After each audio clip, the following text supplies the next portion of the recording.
what a couple of years we've had. And of course, the sport of racing has continued through 2 years of the pandemic. Gosh, that's extraordinary, isn't it? One man who's been pivotal in keeping the sport going and thriving is the chairman of Stewards at Racing New South Wales, Marc van Gestel. Good morning to you, Marc. Good morning, Julie. How are you? We are well. How are you this morning? I know you've been out and about at the track, walking the track. It is a heavy one today, but good news, racing is going ahead. Yeah, look, it's certainly heavy, as Michael said earlier. We're in the heaviest category, heavy 10, but our assessment of the track that it's safe to race. We galloped 2 horses over it this morning at 6 a.m. and there was a little kickback at that point in time. We've had about 7 mils of rain since that inspection, but look, since that 7 mils of rain has fallen, the track hasn't deteriorated at all. So we're confident that we're going to be able to get through the meeting today. And Marc, I mentioned to Michael, a very good morning to you, but I mentioned to Michael all the work that's been done in and around the renovation has got us to this point because, like he mentioned, in years gone by, we may have called this off on Thursday. So a lot of great work. He's got a great team, and that's really positive for racing. There's no doubt that the remedial works that have been done here over the last year or so have got us to the point where we are today. I mean, the Ramick of old, we would have had surface water sitting there and certainly wouldn't have been in a position to carry on today.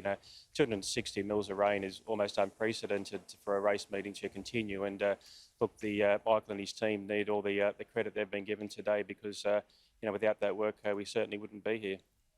Well, of course, the Autumn Carnival is just around the corner, Marc. I don't know where time goes. And in the last couple of weeks, Racing New South Wales has announced a new race, the Big Dance. It's worth $2 million. Can you just talk to us about this? What's the thinking behind this concept?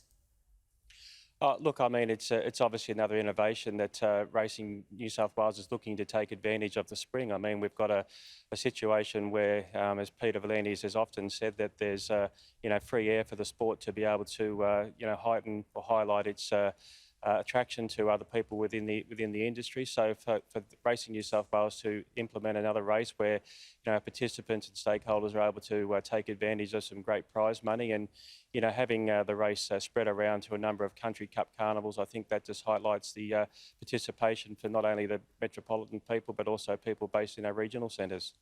Yeah, I have a particular interest. I have to have my hand up about country racing because we've got a horse in the first race today in the highway, Prince Nakoni with Danny Williams, but I digress. Marc, you and I talked quite a bit over the last couple of years about some of the challenges. You've almost had to put jockeys in hot dog stands to try and keep everything in place. It has been a game of chess. You must be quite relieved now that we're starting to sort of breathe some fresh air in and around those regulations being dropped. You're absolutely right, Tim. I mean, as you said, we had jockeys in multiple rooms. I think at one stage there we're up to about 8 or 9 different rooms that we're utilising on race day just to comply with the New South Wales government requirements in respect to people's social distancing. So we've certainly had its challenges. I mean, our participants have done a fantastic job throughout the whole pandemic. We've had situations where people haven't been able to go to work and earn an income, but they've abided by the requirements of Racing New South Wales, and in all of the circumstances, we're just glad to be getting to the not so much the end of the pandemic, but a situation where we can control it. And we've got our rapid testing program that's continuing to be implemented with our jockeys and officials on race day, and just gives us further surety. So, look, it's certainly not over, but we're confident that we've got over the hump and we're on the home run.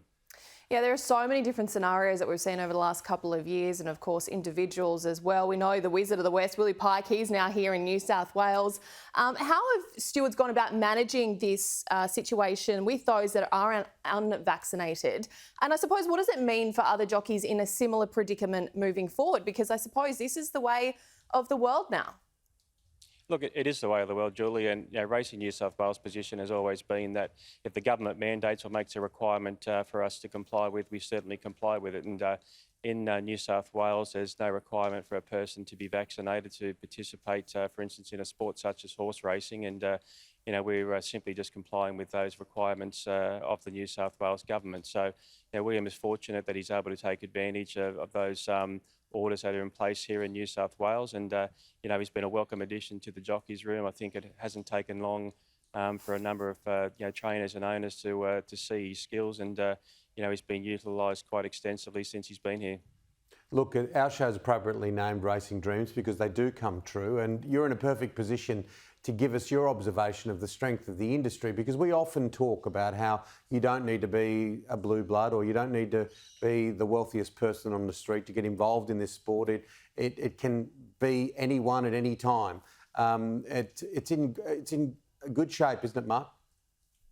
Yeah, it's in outstanding shape, Tim. It's I've been involved in the industry for 30 years, working in an integrity role, and I've never seen it stronger. Under the leadership of Peter V'landys. And I mean, in terms of participation, we have our highways and midway races each Saturday, providing outstanding prize money, and it's always a great occasion to see people travel in from those regional centres and to win a race, or even just be in the mounting enclosure at Randwick, with a horse that they may not have had to pay as much money for instance, as some of their city counterparts. So, I mean, the participation rate has never been greater. We're seeing a lot of people getting into the sport for the first time because of the increased prize money and the returns to our participants. So, look, I've never seen it stronger. And, the announcement last week that was made by Racing New South Wales, it just highlights the strength of the industry. Absolutely. Marc van Gestel, thank you so much for your time this morning. We really appreciate it. We know how busy you and the team are at the track. Take care and we'll speak to you soon. You're welcome. Thank you. Thanks, mate.